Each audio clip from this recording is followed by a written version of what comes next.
Uy! Ngingiti na yan!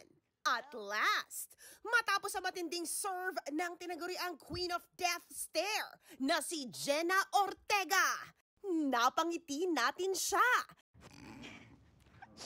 Oh no. Kasama sa kwentuhan ng isa sa most beloved characters sa si Gwendolyn Christie aka Principal Weems na nagbabalik sa Part 2 Season 2 ng number 1 mega hit show ng Netflix na Wednesday.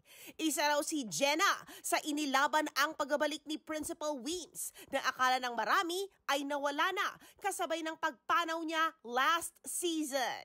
What I loved about our relationships so much and why I was so passionate about bringing Weems back was the fact that their banter is quite naughty and nasty and kind of it's got this respect behind it, and it's just this like weird juxtaposition of like we're trying to tell each other things.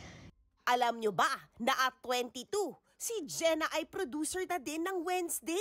At bukod nga kay Principal Weems, OMG! Pinakita na rin ang first look ni Lady Gaga bilang si Rosalind Rotwood. Power! Say ni Jenna, gusto raw niya pakita sa mga kabataan na anything is possible. I love to see young people who are so self-assured and confident and don't care if their voice is, you know, what their message is.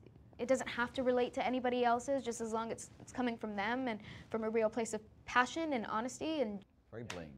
Thank you. Pangako din ng creators na sina Miles Miller at Alfred Go, you've seen nothing yet. Dahil mas rayot pa ang aabangan sa serye, directed by the King of Goth, Tim Burton.